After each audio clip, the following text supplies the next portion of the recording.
diagung-agungkan sebagai ulama yang ahli kitab, teman-teman, alias seorang kristologi. Kristologi apa? Kristologi. Tidak ada orang Islam yang benci antum di republik ini. Betul. Tidak ada. Toleran dan sayang serta memuliakan Isa ibnu Maryam itu tidak ada yang lebih daripada umat muslim. Dan anak Imron ini sudah dilafalkan bertahun-tahun, sehingga untuk menggantinya tidaklah mungkin untuk menarik kembali ayat-ayat ini, karena Muhammad mengatakan ini dia dapat dari Allah, dari Jibril, ya. Sehingga sesuatu harus dilakukan. Begitu juga dengan para ahli tafsir tadi, berusaha menutupi kesalahan sejarah di dalam Quran ini, sehingga mereka mengatakan, oh, Imron ini anaknya Daud, katanya, dari keluarga. Ada orang-orang Kristen yang bodoh yang convert kepada kultus Islam yang adalah dongeng-dongeng dan syair, sajak-sajak pantun ini, ya. Nah, sekarang kita Shalom Bapak Ibu dan saudara-saudara yang dikasihi Tuhan Yesus Kristus. Penyesatan memang ada, tetapi cilakalah mereka yang membuat penyesatan itu. Iblis hadir menyerupai domba, tetapi oleh hikmat dan kasih karunia Roh Kudus yang menyertai kita, dari buahnya lah kita boleh mengerti dari pengajaran-pengajaran yang diberikan kepada setiap orang. Untuk itu Bapak Ibu dan Saudara yang dikasihi Tuhan Yesus Kristus, channel Hati yang Gembira hadir untuk menyangkal dusta, menyampaikan kebenaran, agar kebenaran itu semua orang boleh menerima dan semua orang boleh menerima keselamatan. Dukung terus channel Hati yang Gembira ini dengan cara like, komen, serta share. Kita simak setiap video yang ada dengan membuka hati, membuka mata, dan membuka telinga, supaya kita beroleh pengajaran dan pembelajaran dari setiap apa yang boleh kita simak. Shalom Aleichem dan Assalamualaikum untuk teman-teman di seluruh Indonesia. Sekarang kita sampai pada seri pembelajaran Islamologi kita 19C. Kita masih akan membahas Maryam yang tertukar, yang merupakan kesalahan sejarah terbesar dalam Quran yang tidak terbantahkan, part ketiga. Dan saya harap semua teman-teman Kristen memperhatikan hal ini, bahwa kekeliruan silsilah Maryam yang mereka katakan sebagai ibu Isa Al-Masih atau ibu Yesus Kristus tertukar dengan Maryam saudara perempuan Harun dan Musa dan anak daripada Imron, membuktikan bahwa Quran ini bukanlah wahyu Tuhan, melainkan hanyalah tulisan karangan manusia. Nah, sekarang kita akan belajar lebih lanjut dan kita akan melanjutkan pembelajaran mengenai siapa Maryam di dalam Alkitab. Selamat menyaksikan. Ada hal yang menarik mengenai kesalahan sejarah di dalam Quran yang membuat kita sangat yakin bahwa Quran ini hanyalah tulisan tangan manusia. Sekarang kita baca tafsir At-Tabari volume 8 halaman 98. Jadi kalau Anda baca tafsir At-Tabari, mereka itu bingung siapa yang diserupakan dengan Nabi Isa. Ya, bahkan pada video sebelumnya kita sudah membahas Isa ini dibunuh dan disalibkan zaman Firaunnya Musa. Karena Isa ini merupakan keponakan dari Musa dan Harun. Ya, kakeknya bernama Imron dan ibunya bernama Maryam binti Imron, saudara perempuan Harun dan Musa. Nah, sekarang di dalam tafsir At-Tabari volume 8 halaman 98 dikatakan demikian, teman-teman. Ibnu Humaid menceritakan kepada kami, dia berkata, Salamah menceritakan kepada kami dari Ibnu Ishaq, dia berkata, seorang raja Bani Israel mengirim pasukannya untuk membunuh Isa. Dikatakan raja itu bernama Daud. Jadi bayangkan, Daud, Musa, Harun, Maryam, Isa, Zakaria hidup sejaman, teman-teman. Ya, jadi kalau ada orang Kristen yang masih mau jadi mualaf menjadi seorang Muslim, berarti Anda percaya pada cerita-cerita kebodohan seperti ini. Ya, bahwa Isa diserupakan, yang diserupakan itu adalah, ada yang mengatakan Yudas Iskariot, yang lain mengatakan Sarjas. Ya, nanti kita akan bahas pada video yang berikutnya. Nah, ini salah satu kesalahan sejarah terbesar di dalam Quran yang tidak terbantahkan, yang membuat kita yakin ya, bahwa siapapun yang menulis Quran itu bukanlah Allah yang Maha Tahu. Kalau Allah yang Maha Tahu yang menginspirasikan penulisan Quran, tidak mungkin Allah yang Maha Tahu itu bisa mengatakan Isa itu keponakan Musa dan Harun, dan bahkan raja yang menyuruh membunuh Isa adalah Daud, teman-teman.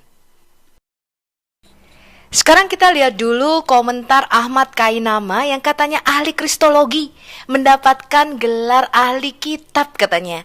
Dan seorang ustadz, seorang pengajar yang adalah lulusan S3 Haifa Israel. Ahmad Kainama menyatakan Isa punya kakek namanya Imron loh, yang adalah ayahnya Musa dan Harun. Isa tidak mati tapi diserupakan oleh Yudas Iskariot dan dibunuh pada zaman Musa oleh Raja Daud. Betapa konyolnya pernyataan ini, dan ini yang mereka agung-agungkan sebagai ulama yang ahli kitab, teman-teman, alias seorang kristologi. Kristologi apa? Kristologi. Tidak ada orang Islam yang benci antum di republik ini. Betul. Tidak ada. Toleran dan sayang serta memuliakan Isa ibnu Maryam itu tidak ada yang lebih daripada umat muslim. Tidak ada. Kita tidak pernah bikin Yesus telanjang di atas salib, tidak. Orang muslim yang kasih hadiah khusus buat maminya Jesus, namanya Maryam, satu surat khusus. Orang Kristen percaya bahwa Yesus adalah Tuhan dan Juru Selamat. Kita orang muslim yang kasih hadiah buat opanya, bukan cuma maminya, opanya.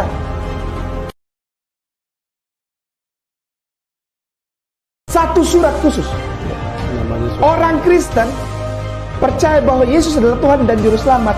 Kita orang muslim yang kasih hadiah buat opanya, bukan cuma maminya, opanya. Amram, Imron. Ali.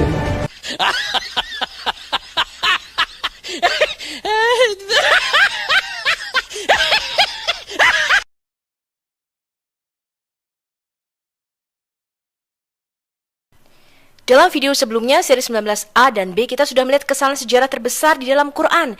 Sehingga bahkan orang muslim sampai sekarang harus melakukan sesuatu untuk menutupi kesalahan ini. Tetapi Ahmad Kainama dengan terus terang menyatakan kakeknya Isa bernama Imron, katanya. Imron yang adalah ayah daripada Maryam, Musa dan Harun. Jadi Isa adalah keponakan daripada Musa dan Harun. Luar biasa. Nah, bahkan Muhammad sendiri, teman-teman, untuk menutupi kesalahan ini dia mengatakan, oh, saudara perempuan Harun itu artinya adalah luhurnya keturunan, katanya. Padahal kata saudara itu tidak pernah dipakai untuk menyebutkan nenek moyang, ya, atau keturunan yang sudah beratus-ratus tahun meninggal, teman-teman. Ya, apalagi terpaut 1400 tahun, tidak pernah. Makanya Yesus tidak pernah disebutkan saudara Daud. Ya, kemudian Elizabeth di dalam Alkitab kita tidak pernah disebutkan saudara Harun, melainkan apa? Putri Harun. Ya, inilah kesalahan Muhammad yang tidak bisa ditutupinya sehingga membuat blunder. Orang Kristen harus tahu ini. Anda harus sebarkan video ini kepada semua gereja, semua orang Kristen, dan semua yang katanya mualaf, teman-teman. Ya, jadi ada orang-orang Kristen yang bodoh yang convert kepada kultus Islam yang adalah dongeng-dongeng dan syair saja pantun ini. Ya. Nah, sekarang kita lihat dulu pentingnya silsilah di dalam Alkitab kita. Penulisan silsilah di dalam Alkitab itu termasuk hal yang sangat penting, dan ini menjadi budaya di dalam Israel, bahwa silsilah menjadi bagian penting dalam kehidupan mereka. Setiap orang tercatat silsilahnya menurut kaumnya dalam daftar silsilah di desa-desa mereka. Kita lihat dulu pentingnya catatan silsilah ini. Bilangan 1 ayat 18.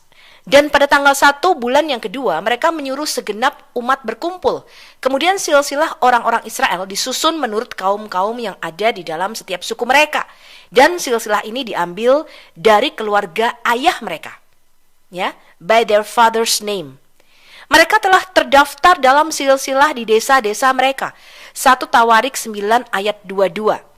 Kemudian kalau kita melihat setelah mereka pulang dari pembuangan dari Babel, Imam Esra pun mencatat silsilah-silsilah mereka. Bahkan untuk kasus-kasus tertentu seperti jabatan imam, ya, dari keturunan Harun atau Lewi, mereka akan menyelidikinya dengan seksama. Mereka itu menyelidiki apakah nama mereka tercatat di dalam silsilah. Tetapi karena itu tidak didapati, maka mereka dinyatakan tidak tahir untuk jabatan imam. Esra 2 ayat 62.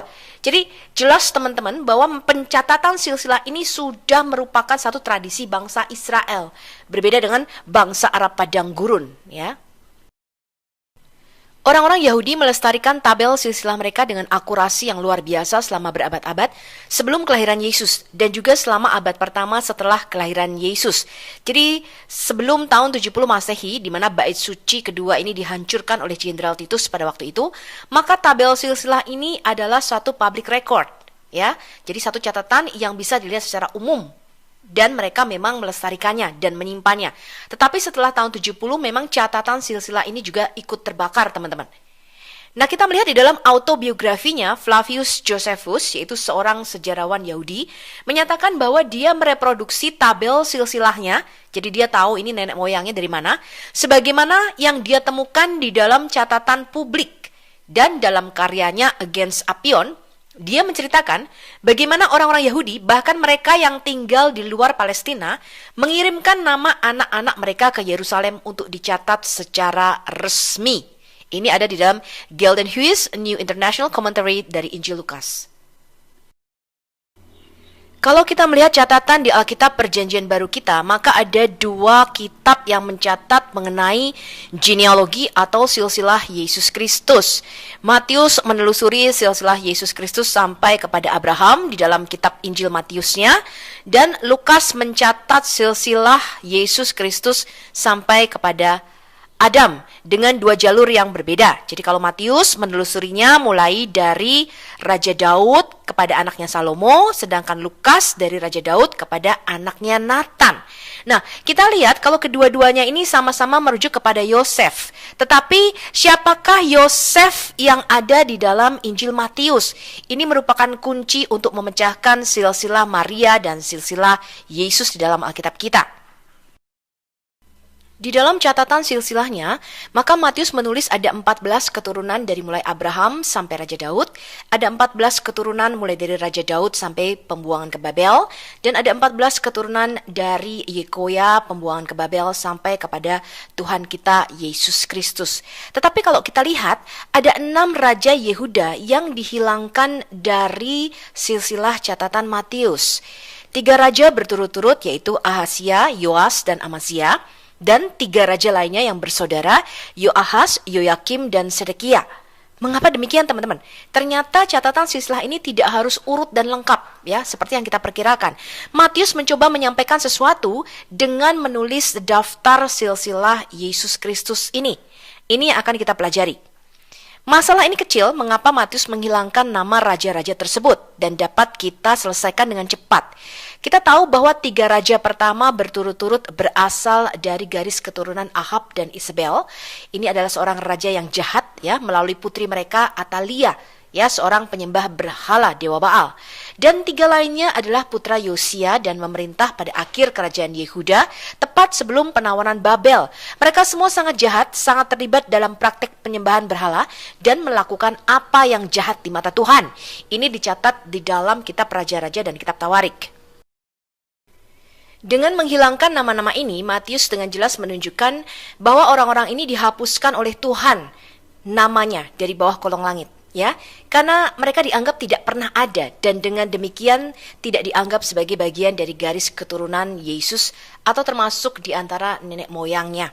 Jadi ada istilahnya pesan tersembunyi oleh Matius di dalam silsilah yang ditulis atau dicatat oleh dia, ya. Nama-nama mereka yang dikeluarkan ini menurut hukum, kalau kita baca di dalam Taurat, Ulangan 29 ayat 20, dikatakan Yahweh tidak akan mau mengampuni orang itu, tetapi murka dan cemburu Yahweh akan menyala atasnya pada waktu itu. Segenap sumpah serapah yang tertulis dalam kitab ini akan menghinggapi dia, dan Yahweh akan menghapuskan namanya dari kolong langit. Jadi Tuhan, Yahweh kita akan menghapuskan nama raja-raja para penyembah berhala ini dari bawah kolong langit. Nah, tampaknya pesan inilah yang ingin disampaikan oleh Matius dengan menghilangkan nama raja-raja yang jahat tersebut. Di dalam Matius 1 ayat 16, kalau kita melihat Textus Receptus, ya, terjemahan bahasa Yunaninya, dikatakan suami Maria. Kata Yunaninya adalah Andra, yang berarti laki-laki dewasa. pada dasarnya, dan itu juga dapat diartikan sebagai suami di dalam konteks tertentu. Tetapi makna utamanya adalah pelindung, ya, atau penjaga seorang laki-laki dewasa. Nah, jika di dalam Matius 1 ayat 16, nama Yusuf disebutkan sebagai suami Maria, maka kita akan memiliki selisih generasi, ya, karena hanya 13 generasi dari penawanan di Babel sampai kepada Kristus. Kurang satu, teman-teman. Ya. Nah, ini kadang-kadang memang menimbulkan masalah, ya. Siapa sebenarnya satu generasi yang terhilang ini? Karena kita seharusnya memiliki 14 generasi menurut Matius 1 ayat 17. Silsilah Yusuf yang dicatat oleh Matius dan yang dicatat oleh Lukas ini adalah identik dari Abraham sampai Daud, ya, tetapi setelahnya berbeda, ya. Jadi Matius menelusuri dari Salomo, Lukas menelusuri dari Nathan. Kita tahu bahwa Mesias harus menjadi keturunan Daud menurut Yesaya 11 ayat 1. Dikatakan akan muncul tunas dari tunggul Isai. Isai ini adalah ayah Daud, dan cabang akan tumbuh dari akarnya. Dan kedua jalur kembali ke Raja Daud. Karena Mesias itu harus dari keturunan Daud yang disebut juga anak Daud. Tetapi mereka melakukannya melalui dua jalur keturunan yang berbeda dan tidak sejajar. Dalam catatan Matius, garis keturunan kembali ke Raja Daud melalui putranya Salomo, dan dalam catatan Lukas kembali silsilahnya kepada Raja Daud melalui putranya yang lain yaitu Nathan. Matius memiliki 27 generasi dari Daud sampai kepada Yusuf, sedangkan Lukas memiliki 42 generasi. Kedua kisah itu juga tampaknya saling bertentangan tentang siapa ayah Yusuf. Matius mengatakan namanya adalah Yakub, sedangkan Lukas mengatakan namanya adalah Eli. Mereka adalah dua silsilah yang sama sekali berbeda dan saling bertentangan. Mari sekarang kita cek untuk memecahkan masalah ini. Silsilah Yesus Kristus dalam Matius 1 ayat 1 sampai 17 benar-benar mengejutkan karena berlawanan dengan tradisi di Yahudi pada waktu itu yang tidak biasa menyertakan nama perempuan dalam daftar silsilah mereka. Kita bandingkan dengan Kejadian 5 ayat 1 sampai 32 dan Lukas 3 ayat 23 sampai 38. Tidak ada nama perempuan yang dimasukkan di dalam silsilah tersebut. Tetapi ada 5 nama perempuan yang disebut di dalam silsilah yang dicatat oleh Rasul Matius, yaitu Tamar, Rahab, Ruth, istri Uria, Batsheba yang diambil oleh Daud, dan Maryam atau Maria. Kok bisa dalam daftar silsilah keluarga Yahudi ada nama perempuan? Kalaupun ini suatu bentuk pengecualian dari tradisi yang berlaku pada waktu itu, tetap saja pencantuman nama kelima perempuan ini memunculkan tanda tanya yang besar, layaknya teka-teki yang penuh dengan rahasia dan tentunya syarat akan makna. Kita cek mengapa Matius menampilkan nama-nama perempuan ini. Dalam tradisi Yahudi, mereka mengajarkan puisi Yahudi di dalam Haggadah yang diajarkan kepada anak-anak mereka bahwa ibu-ibu leluhur mereka ada 4, yaitu Sarah, Ribka, Lea, dan Rahel. Dan dari pemahaman itu, Matius dalam ilham ilahi, ia menuliskan introduksi dari kitab Injil yang ditulisnya, runutan silsilah Sang Mesias dengan menampakkan adanya 4 perempuan-perempuan asing di dalam silsilah Sang Mesias. Bilangan 1 ayat 18 dikatakan kemudian silsilah orang-orang Israel disusun menurut kaum-kaum yang ada dalam setiap suku mereka dari keluarga ayahnya. Sedang nama-nama ayah mereka yang berumur 20 tahun ke atas dicatat orang demi orang. Di dalam tradisi Yahudi yang terkenal dengan budaya patriarkinya, kaum perempuan termasuk dalam kelompok yang tidak dihitung di dalam catatan silsilah. Masuknya kelima nama perempuan di dalam daftar silsilah Yesus Kristus ini tidak biasa. Mengapa penulis Injil Matius lebih memilih untuk mencantumkan nama kelima perempuan ini dan bukannya mencantumkan nama-nama seperti Sarah, Ribka, dan Rahel yang adalah ibu-ibu leluhur bangsa Israel? Bukankah Sarah, Ribka, dan Rahel punya peran yang besar di dalam meneruskan garis keturunan Israel? Siapakah kelima wanita yang dicatat di dalam silsilah Matius ini? Nama wanita pertama yang dimasukkan oleh Matius di dalam catatan silsilahnya adalah Tamar, yang seorang janda yang ditinggal mati oleh suaminya tanpa anak. Dia adalah menantu Yehuda. Dan akhirnya perempuan ini menyamar, ya, menjadi wanita sundal atau pelacur bakti, dan dia bersundal dengan mertuanya Yehuda. Dan dia adalah seorang wanita asing, seorang Kanaan, bukan bangsa Israel. Anda bisa melihat kisahnya di dalam Kejadian 38 ayat 1 sampai 30. Yang kedua, seorang wanita yang dicatat oleh Matius adalah Rahab, yang adalah seorang perempuan yang berjasa di dalam membantu para pengintai di Yeriko. Rahab ini adalah seorang pelacur profesional, dan dia juga seorang asing, seorang Kanaan. Di dalam Yosua 2 ayat 1, Anda bisa membaca kisah Rahab ini. Nama wanita yang ketiga adalah Ruth. Ruth adalah seorang perempuan Moab, bangsa kafir, yang menikah dengan anak Elimelek, yaitu Kilion. Anda bisa baca kisahnya di dalam kitab Ruth.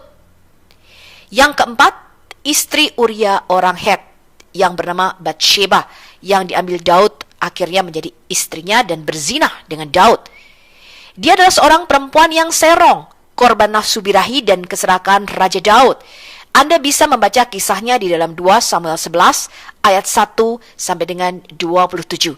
Jadi keempat nama-nama perempuan ini adalah orang-orang asing, ya, yang kemudian masuk di dalam bangsa Israel, dicangkokkan di dalam bangsa Israel, dan menjadi leluhur yang menurunkan Yesus Kristus di dalam keturunan Yehuda, Raja-Raja Daud. Ya, ini leluhur Daud dan leluhur Yesus Kristus. Nah, kenapa nama-nama perempuan ini yang dimasukkan, teman-teman? Kalau kita bandingkan dengan Maryam, Maryam ini adalah orang yang suci, orang yang kudus, ya, seorang wanita yang sangat suci. Tetapi dia dinyatakan akan hamil di luar nikah. Bayangkan, ya, pada waktu itu kalau tidak karena Yusuf yang mengambil dia menjadi istrinya, ya, karena Yusuf mendapatkan mimpi daripada malaikat, dan malaikat mengatakan, jangan takut Yusuf mengambil Maria menjadi istrimu, karena anak yang di dalam kandungannya adalah dari Roh Kudus. Maka Maryam ini bisa terkena sanksi atau hukuman rajam, dianggap berzinah sesuai dengan tradisi Yahudi. Ya, ini ada di dalam Ulangan 22 ayat 23 sampai dengan 27. Sekarang kita akan melihat bagaimana memecahkan perbedaan silsilah di Matius dan Lukas. Sekarang kita melihat dulu nubuatan kelahiran Mesias secara umum atau general. Nubuatan pertama tentang lahirnya seorang Goel, seorang penebus, Sang Mesias, itu ada di Kejadian 3 ayat 15. Inilah yang disebut Injil yang pertama atau Proto-Euangelion, ya, atau Injil yang pertama kali disampaikan oleh Tuhan sendiri. Dikatakan di Kejadian 3 ayat 15, Aku akan mengadakan permusuhan antara engkau dan perempuan ini, antara keturunanmu dan keturunannya. Benihnya atau keturunan dari perempuan ini akan meremukkan kepalamu dan engkau akan meremukkan tumitnya. Jadi kita tahu bahwa Mesias yang dijanjikan ini akan lahir dari seorang perempuan, ya, dikatakan benih perempuan, bukan benih laki-laki. Padahal hanya laki-laki yang mempunyai benih, teman-teman. Tidak pernah disebutkan yang namanya sperma itu dari perempuan. Ya, ini adalah misteri daripada kelahiran Yesus dari seorang perawan. Dan kita tahu bahwa yang dinubuatkan ini adalah seorang manusia, karena harus lahir dari seorang wanita atau seorang perempuan. Kemudian melalui para nabi di dalam Alkitab Perjanjian Lama, kita mengetahui bahwa nubuatan kelahiran Mesias atau Sang Goel, sang penebus yang ditunggu-tunggu ini, di Kejadian 3 ayat 15, itu disampaikan secara progresif nubuatannya. Ya, jadi Tuhan menyampaikan nubuatannya secara bertahap. Dari Alkitab kita tahu bahwa Mesias harus lahir dari keturunan Abraham. Ya, Abraham yang dipilih oleh Tuhan. Ya, bahwa salah satu dari keturunannya akan menjadi berkat untuk seluruh dunia. Kemudian Abraham ini anaknya juga banyak, teman-teman. Tetapi Tuhan mengatakan kepada Ishaklah aku akan mengikat perjanjianku. Jadi kita tahu bahwa anak perjanjian, Sang Goel, Sang Mesias itu harus lahir dari Ishak. Spesifik. Ya, nggak boleh dari anak-anak yang lain, apalagi dari Ismail. Kemudian Ishak ini anaknya kembar, Esau dan Yakub. Dan Tuhan mengatakan bahwa Sang Goel atau Mesias ini akan lahir dari keturunan Yakub. Ya, dia menjanjikan kepada Yakub bahwa Mesias ini akan lahir dari Yakub. Ya, lebih spesifik lagi, dari semua anak-anak Yakub, maka Mesias ini dinubuatkan akan muncul dari suku Yehuda. Ya, makanya dikatakan tongkat kerajaan tidak akan beranjak dari Yehuda sampai Siloh atau Mesias itu yang dijanjikan itu datang. Lebih spesifik lagi, teman-teman, Dari semua suku-suku Yehuda, ada banyak, ya, ada banyak keluarga-keluarga yang berasal dari suku Yehuda. Dikatakan keluarga Isai, yaitu Daud. Makanya Mesias disebutkan anak Daud. Itu sudah secara spesifik disebutkan. Sehingga mereka menanti-nantikan Mesias yang adalah anak Daud ini. Nah, kita melihat nubuatan Mesias spesifik dari benih Salomo. Apabila umurmu sudah genap dan engkau telah mendapat perhentian bersama-sama dengan nenek moyangmu, maka aku akan membangkitkan keturunanmu yang kemudian anak kandungmu, dan aku akan mengokohkan kerajaannya. Dialah yang akan mendirikan rumah bagi namaku, dan aku akan mengokohkan tahta kerajaannya untuk selama-lamanya. Ya, Salomo inilah yang membangun, bukan Nathan, teman-teman. Ya, dikatakan aku akan menjadi bapaknya dan dia akan menjadi anakku. Apabila dia melakukan kesalahan, maka aku akan menghukum dia dengan rotan yang dipakai orang dan dengan pukulan yang diberikan anak-anak manusia. Tetapi kasih setiaku tidak akan hilang daripadanya, seperti yang kuhilangkan daripada Saul, yang telah kujauhkan dari hadapanmu. Keluarga dan kerajaanmu akan kokoh untuk selama-lamanya di hadapanku. Tahtamu akan kokoh untuk selama-lamanya. Tepat seperti perkataan ini dan tepat seperti penglihatan ini, Nathan berbicara kepada Daud. Sekarang kita melihat Yusuf adalah keturunan Daud. Ya, jadi tidak boleh dari Lewi, teman-teman. Ya, harus dari Daud. Mesias tidak pernah dinubuatkan dari suku Lewi. Kita lihat di Lukas 2 ayat 4. Demikian juga Yusuf pergi dari kota Nazaret di Galilea ke Yudea, ke kota Daud yang bernama Bethlehem, karena ia berasal dari keluarga dan keturunan Daud. Mesias harus dari suku Yehuda, benih Daud, bukan dari Lewi. Kita baca Roma 1 ayat 3 tentang anaknya. Anak siapa? Anak Allah Bapa, ya, yang menurut daging secara manusia itu diperanakkan dari keturunan Daud, ya, bukan Lewi. Ya, makanya Quran ini salah sejarah, ya. Kemudian di dalam Ibrani 7 ayat 14, sebab telah diketahui semua orang bahwa Tuhan kita berasal dari suku Yehuda. Dari mana? Suku Yehuda, bukan suku Lewi, apalagi percampuran antara suku Lewi dan suku Yehuda. Dan mengenai suku itu, Musa tidak pernah mengatakan suatu apapun tentang imam-imam. Solusi dari silsilah di Injil Matius ini hanya dapat ditemukan jika kita melakukan beberapa studi penelitian, melihat semua terjemahan yang tersedia dan melihat beberapa teks asli manuskrip Injil Matius. Kita menemukan bukti arkeologi untuk kesalahan tanda petik, ya. 14 generasi di dalam silsilah Matius, mulai dari pembuangan ke Babel sampai kepada Yesus Kristus. Kalau kita katakan bahwa Yusuf adalah suami Maria, maka hanya ada 13 generasi di situ. Bagaimana memecahkannya? Dengan cara melihat manuskrip aslinya. Ya. Dan ketika kita menemukan bukti arkeologi ini, maka menjadi masuk akal dan sebagaimana mestinya bahwa firman Tuhan itu sempurna.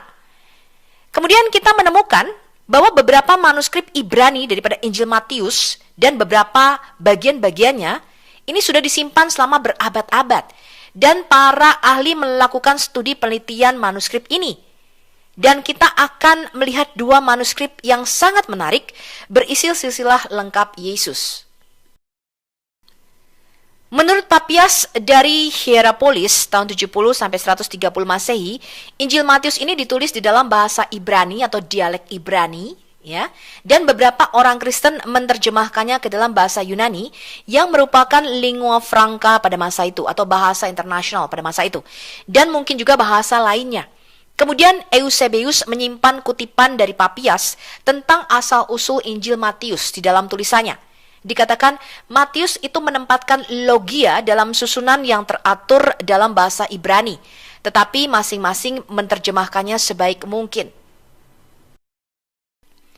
Para ahli menemukan satu halaman Injil Matius bab 1 dalam bahasa Ibrani dari sebuah manuskrip yang berasal dari tahun 1576 sampai 1600 Masehi yang tempat asalnya adalah Italia. Jadi ini adalah salinan dari manuskrip yang berbahasa Ibrani dari Injil Matius.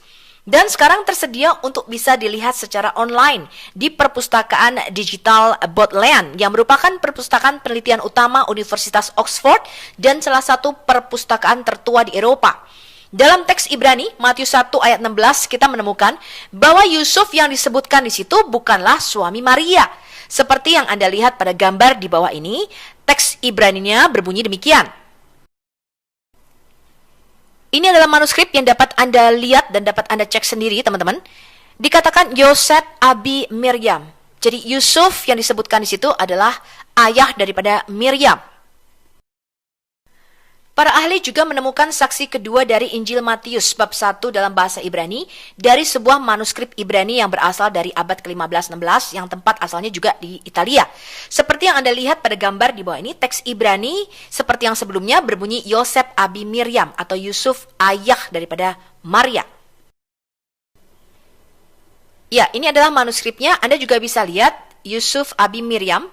Jadi Yusuf itu adalah ayah daripada Miriam.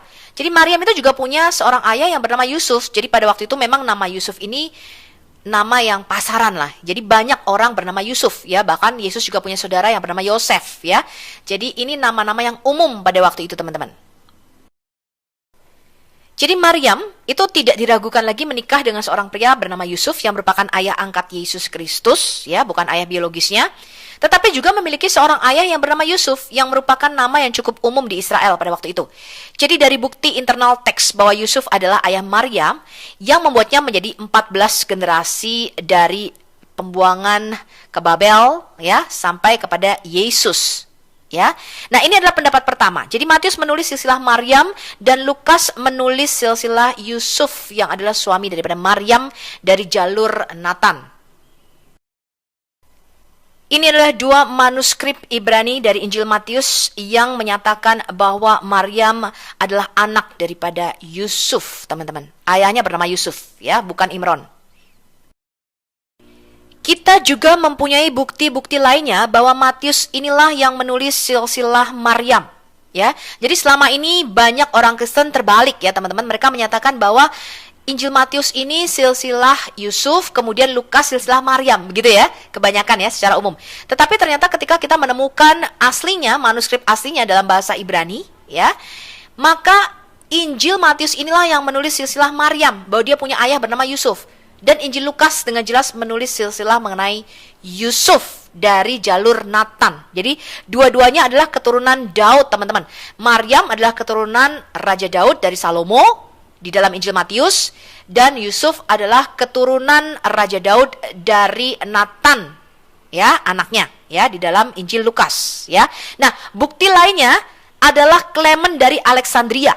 Dikatakan Clement dari Alexandria di dalam bukunya Stromata volume 1 bab 21, dia mengatakan demikian, teman-teman. And in the gospel according to Matthew, the genealogy which begins with Abraham is continued down to Mary, the mother of the Lord. Jadi jelas silsilah di dalam Injil Matius ini dari Abraham sampai kepada Maryam. Ini silsilah Maryam, bukan silsilah Yusuf. For it is said, from Abraham to David are 14 generations, and from David to the carrying away into Babylon are 14 generations, and from the carrying away into Babylon till Christ are likewise other 14 generations. 3 mystic intervals completed in 6 weeks. Ya, jadi di sini Clement dari Alexandria dengan jelas mengatakan Matius itu menulis silsilah Maryam, bukan Yusuf. Dikatakan di dalam Injil menurut Matius, silsilah ini dimulai dari Abraham sampai kepada Maria, ibu Tuhan kita Yesus Kristus. Karena dikatakan dari Abraham sampai Daud ada 14 generasi, dari Daud sampai pembuangan ke Babel ada 14 generasi, dan dari pembuangan ke Babel sampai Kristus ada 14 generasi juga. Dikatakan ini adalah 3 interval mistik yang diselesaikan di dalam 6 minggu. Jelas ya, catatan Bapak Gereja menunjukkan bahwa Matius adalah silsilah Maryam. Dia punya ayah namanya Yusuf. Nah, sekarang kalau kita compare dari manuskrip Aramaik dan manuskrip Yunaninya, seperti yang teman-teman lihat di situ, ya, tidak pernah disebutkan Yusuf itu adalah suami Maria. Kita lihat ya. Di dalam Aramaik Pesita, kata Gevra, ini juga ditujukan selain untuk suami, ya, bisa juga suami, tetapi juga sebagai seorang laki-laki pelindung Maryam. Ya. Jadi bisa juga diartikan sebagai ayah daripada Maryam dan merujuk kepada Injil yang berbahasa Ibrani, ya, manuskrip tadi sebagai testimoni atau kesaksian. Maka Yusuf di sini adalah pelindung atau ayah daripada Miriam. Jadi lebih tepat diartikan abi atau ayah daripada Miriam. Sekarang kita akan meneliti pandangan yang kedua mengenai silsilah Maryam yang katanya ayahnya bernama Eli dari Injil Lukas. Benarkah demikian? Kita baca dulu Lukas 3 ayat 23 sampai 24. Ketika Yesus memulai pekerjaannya, ia berumur kira-kira 30 tahun dan menurut anggapan orang, dia adalah anak Yusuf, anak Eli, anak Matat, anak Lewi, anak Malki, anak Yanai, anak Yusuf. Dan dikatakan ini adalah anaknya Eli, menantu laki-lakinya. Jadi Eli ini adalah ayah Maria katanya di dalam Injil Lukas. Tetapi Lukas tidak mengatakan demikian ya. Tetapi ini adalah pandangan kedua. Ya. Nah, dapat dari mana cerita-cerita mengenai Eli adalah ayah daripada Maria? Ternyata didapat dari tradisi dan dari kitab-kitab apokrifa, ya, dari kitab-kitab Injil-Injil palsu yang tidak diterima oleh gereja. Jadi kita tahu bahwa Eli, ayah Maria, itu hanya dari tradisi teman-teman, dan dari kitab-kitab apokrifa, yaitu kitab-kitab Injil-Injil palsu yang ditolak oleh gereja. Sumbernya tidak dapat dipercaya. Ya, yang kedua, mereka menghubungkan dengan Talmud Yahudi. Ya, katanya nama Eli sebagai ayah Miriam itu dicatat di dalam Talmud Yahudi yang sama dengan Injil Lukas. Benarkah demikian? Kita lihat ya. Ini adalah a commentary on the New Testament from Talmud and Hebraika, Matthew. Ya, penulisnya adalah John Lightfoot. Ini saya ambil dari sarapan paginya Ibu Rita Wahyu. Ini adalah Hiros Hagigah volume 774 Talmud Yerusalemi pada halaman 55 di buku komentari John Lightfoot. Jadi dari sinilah orang Kristen mengambil catatan bahwa benar kok Injil Lukas itu adalah silsilah Maryam, ayahnya bernama Eli. Ya, dikatakan di sini Miriam the daughter of Eli. Benarkah demikian? Sekarang kita baca Talmud Yerusalemi Hagigah volume 22.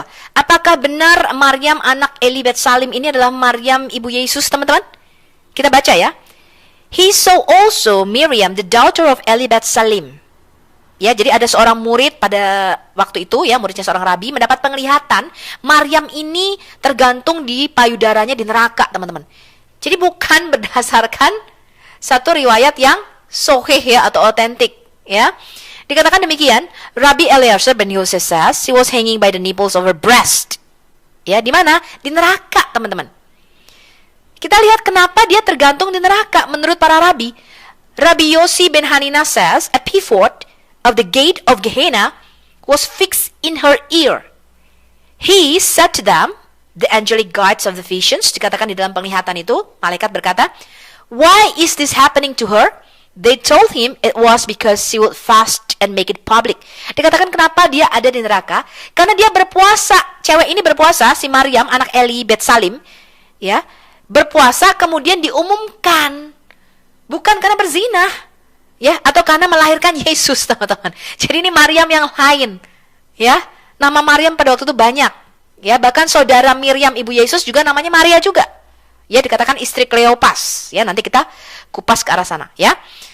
And there are those who report it was because he will fast in a single day and follow this with 2 days on fasting, which she kept secret as a counterbalance.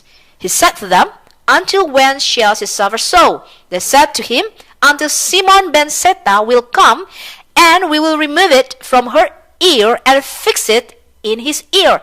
Jadi dikatakan sampai kapan Miriam Bet Salim ini, Eli Bet Salim ini di neraka katanya, kupingnya ditusuk, ya, di Gehenna katanya, with a pivot, ya.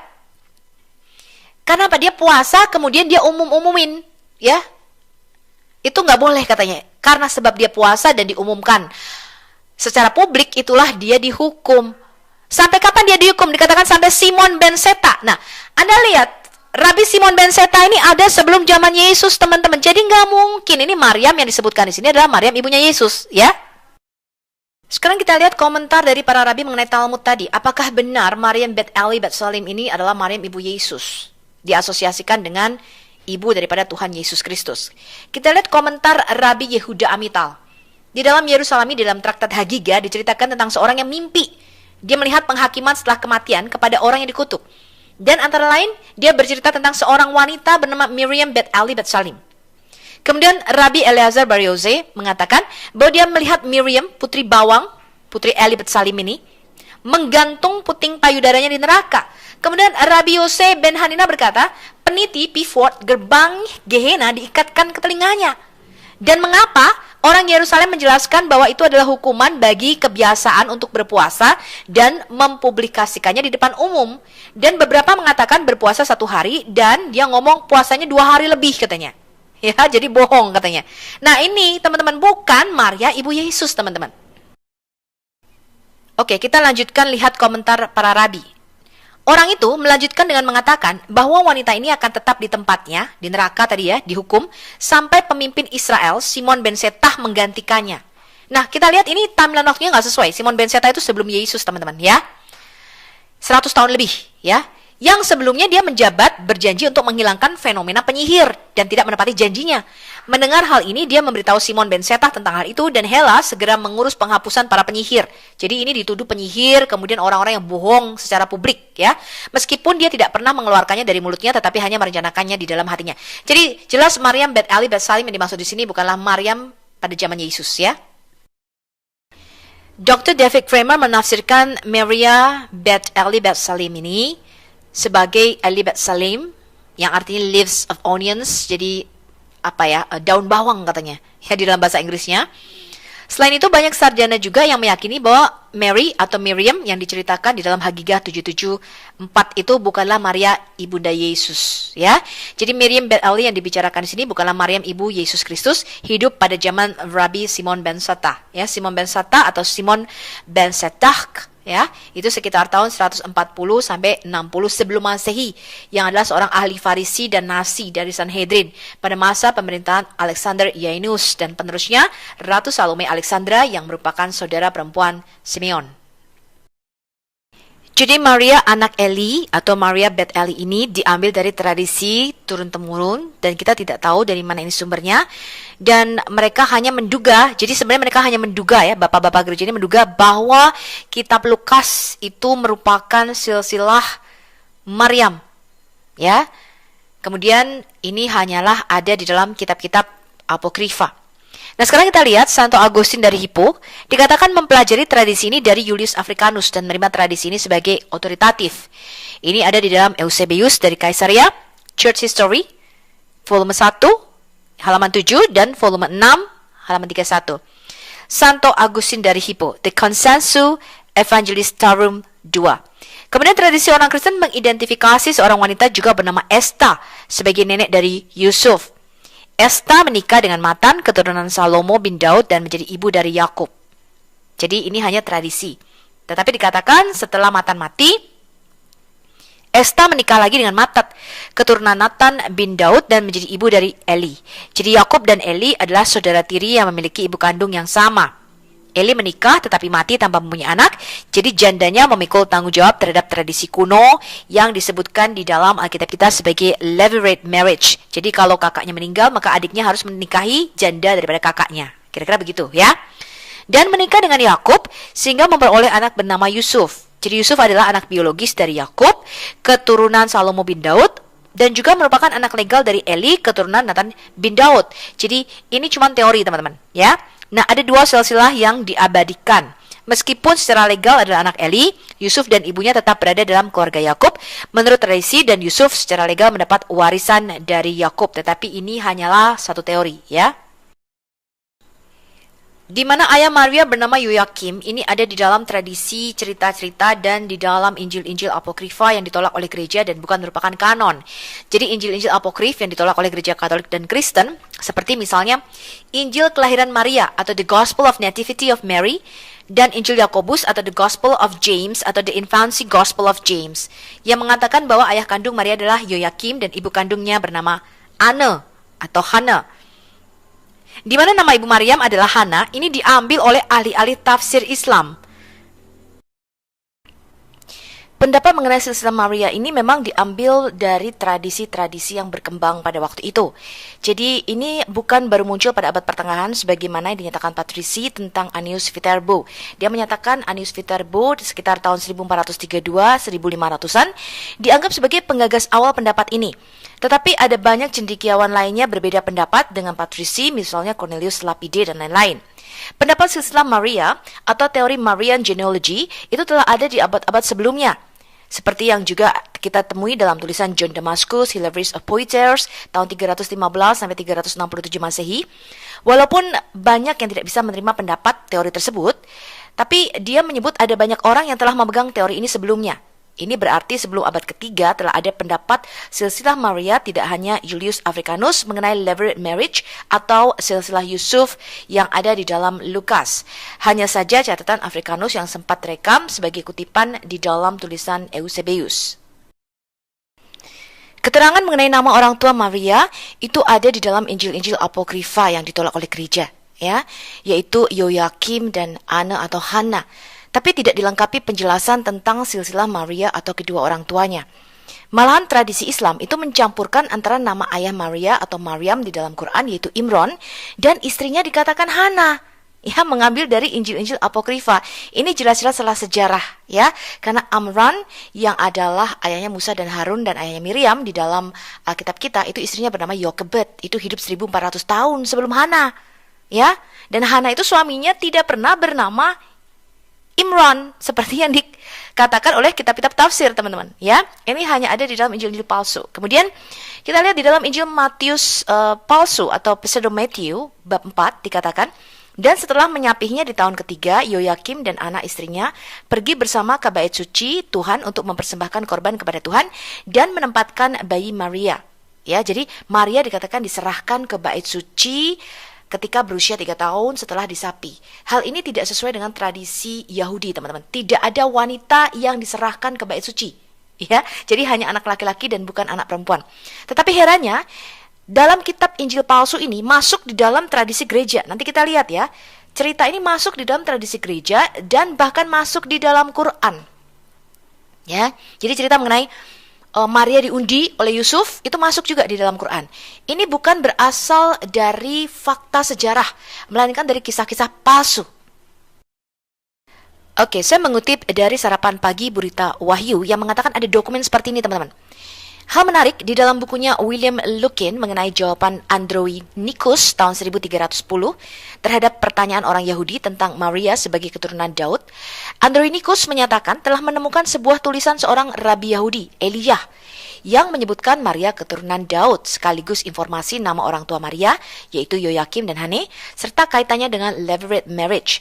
Dikatakan mengapa orang-orang Kristen sangat memuji Maria, menyebutnya lebih mulia dari kerubim, jauh lebih besar dari serafim, terangkat di atas langit, lebih murni dari sinar matahari. Karena dia adalah seorang wanita dari ras Daud, lahir dari Ane ibunya dan Yoyakim ayahnya, yang adalah anak Panter. Panter dan Melki adalah saudara, anak-anak Lewi dari keturunan Nathan, yang ayahnya adalah Daud dari suku Yehuda. Tetapi dokumen aslinya kita tidak bisa menemukannya, teman-teman. Di dalam bagian lain, di buku Lukin tersebut juga tertulis hal senada yang mengacu pada dokumen Yahudi Doktrina Yakobi. Dalam dokumen itu disebutkan tentang cemoohan seorang rabi dari Tiberias tentang Maria. Dan dia berkata mengapa orang Kristen mengagungkan Maria, dia adalah putri Daud dan bukan Theotokos, yaitu lahir dari Tuhan. Karena Maria adalah seorang wanita, putri Yoyakim, dan ibunya adalah Anna. Sekarang Yoyakim adalah putri Panter. Dan Panter adalah saudara Melki, sebagaimana tradisi kami orang Yahudi di Tiberias memilikinya dari keturunan Nathan, putra Daud dari keturunan Yehuda. Berdasarkan data-data ini menjadi jelas bahwa pandangan Julius Africanus tidak bisa dijadikan dasar menolak silsilah Maria di Injil Lukas. Lebih tepatnya silsilah Maria sekaligus silsilah Yusuf yaitu pada Lewi yang memperanakkan Melki kakek dari Yusuf dan Panter kakek dari Maria. Tetapi dokumen aslinya kita tidak bisa menemukannya.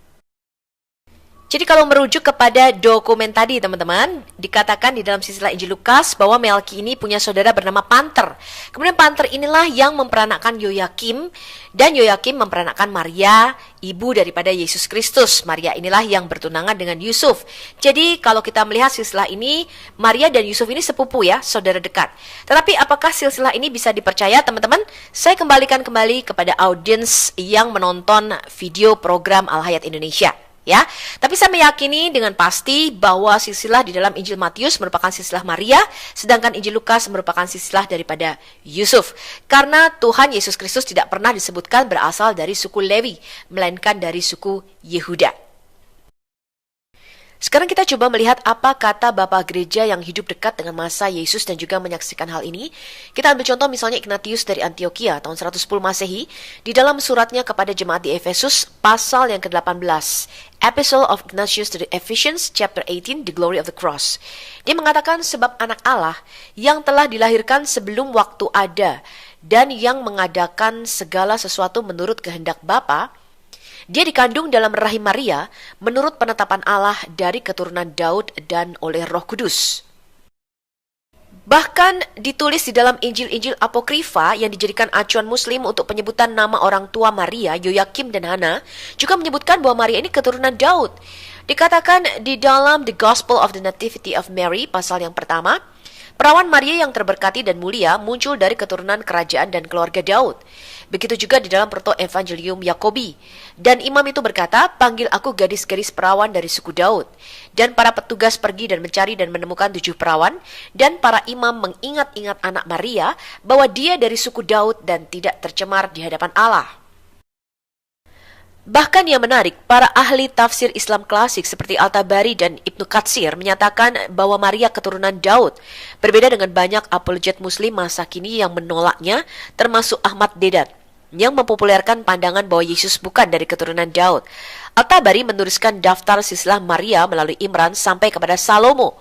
Dikatakan menurut Ibnu Humaid, Salamah, Ibnu Ishak, sejauh yang saya bisa pelajari dari garis keturunannya, Maryam adalah putri Imran bin Yosia bin Amon bin Manasseh bin Hizkia bin Asia bin Yotam bin Azaria bin Amazia bin Yoas bin Ahasia bin Yoram bin Yosafat bin Asa bin Abijah bin Rehoboam bin Salomo. Ini ada di dalam sejarah Al-Tabari volume 4, Kerajaan Kuno. Demikian juga dengan Ibnu Katsir menuliskan tafsirnya mengenai surah 19 ayat 16. Dia adalah Maryam binti Imran dari garis keturunan keluarga Daud.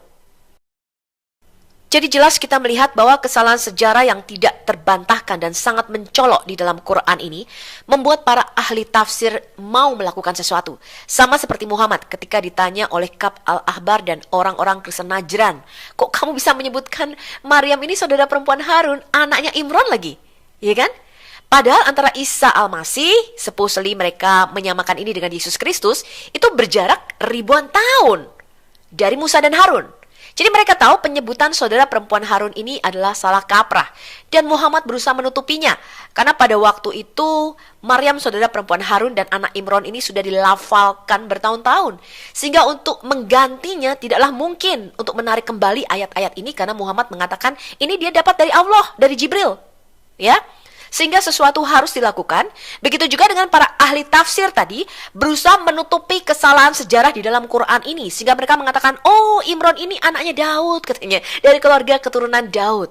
Padahal jelas kalau kita membaca di dalam Quran, Imran adalah ayahnya Musa dan Harun.